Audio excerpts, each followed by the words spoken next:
নমস্কার বন্ধুরা, সর্বাণীর হেসেলে সবাইকে স্বাগত।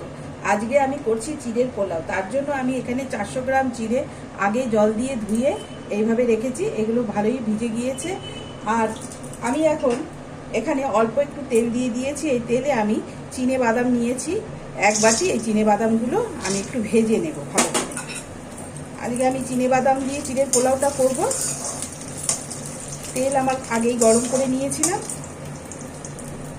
চিনে বাদামগুলো আমি একটু ভেজে নিচ্ছি। বাদামগুলো ভাজা হয়ে গিয়েছে, এই যে ফেটে গিয়েছে। আজকে আমি চিনে বাদামের খোসা ছাড়াবো না, এই খোসা শুধুই দেব, দেখতে ভালো লাগে। বাদামগুলো আমার ভাজা হয়ে গিয়েছে, নামিয়ে নিলাম বাদাম। এখন আমি আরেকটু তেল দিয়ে দেব।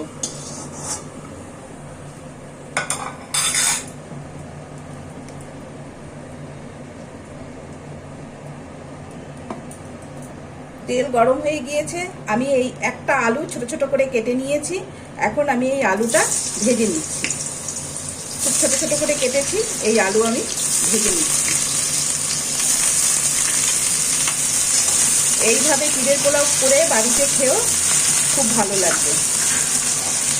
আলুটা আমার লাল করে ভেজে নিতে হবে। আলুগুলো হালকা ব্রাউন কালার চলে এসছে, এরকম।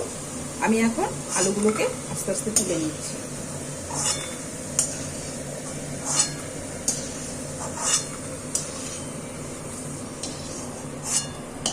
এখন এর মধ্যে আমি সাদা তেল দিয়ে করছি পোলাওটা। এর মধ্যে আমি 1 চামচ ঘি দিয়ে দিচ্ছি।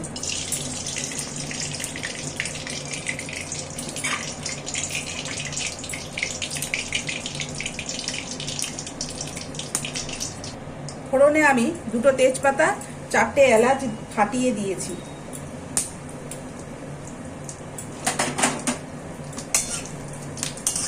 দুটো তেজপাতা, 4টে এলাচ আমি ফোড়নে দিয়ে দিলাম। আমি একটা পেঁয়াজ, ছোট পেঁয়াজ কুচি করে কেটে নিলাম।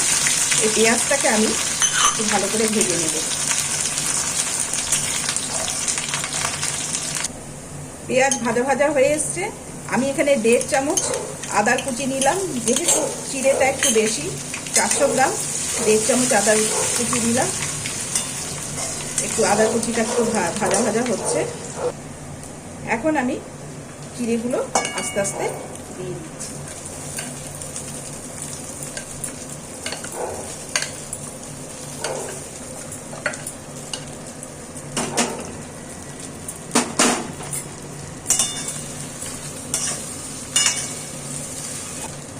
একটা কাঁচা লঙ্কা দিয়ে দেই ফ্লেভারের জন্য। এখন আমি 1/2 চামচ হলুদ দিয়ে দিলাম, যেহেতু পোলাও। এখন এখানে 1/2 বাটি চিনি আছে, যে যেরকম মিষ্টি খায় সেরকম হবে। এখানে 8 চামচ চিনি আছে। এখানে আর 1 চামচ নুন আছে।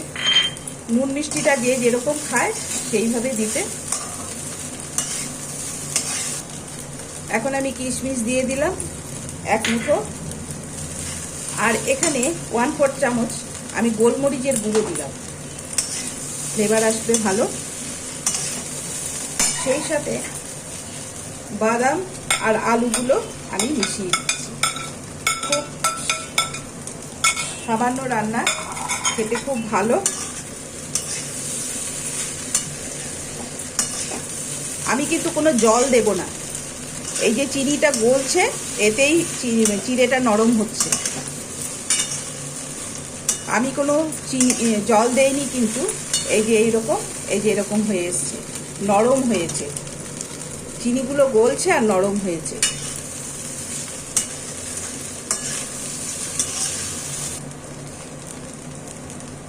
আমার মনে হলো একটু গোলমরিচের গুঁড়ো দেওয়া দরকার। যেহেতু 400 গ্রাম চিড়ে, আমি 1 চামচের মতো গোলমরিচের গুঁড়ো দিলাম, কারণ ফ্লেভার উঠছিল না। এইভাবে আমি নেড়ে চেড়ে নিচ্ছি। চিনিটা যতক্ষণ না গলবে ততক্ষণ নাড়তে হবে।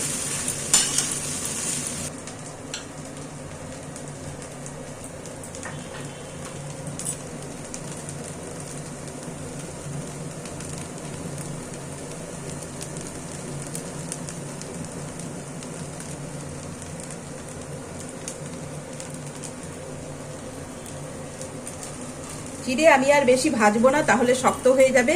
আমি নামিয়ে নিব। নামানোর আগে আমি আর একটু ঘি দিয়ে নিলাম, আর একটু গরম মশলার গুঁড়ো আমি ছিটিয়ে দিচ্ছি। এখন আমি গ্যাস অফ করে দিচ্ছি। চিড়ের পোলাও রেডি হচ্ছে। চিড়ের পোলাও রেডি। এখন আমি আস্তে আস্তে বাটিতে নামিয়ে নিচ্ছি। খুব বেশি ভাজা যাবে না, কারণ তাহলে চিড়েটা শক্ত হয়ে যাবে। আমি কিন্তু কোনো জল দেইনি। এই চিনিগুলো এই যে এরকম এসছে।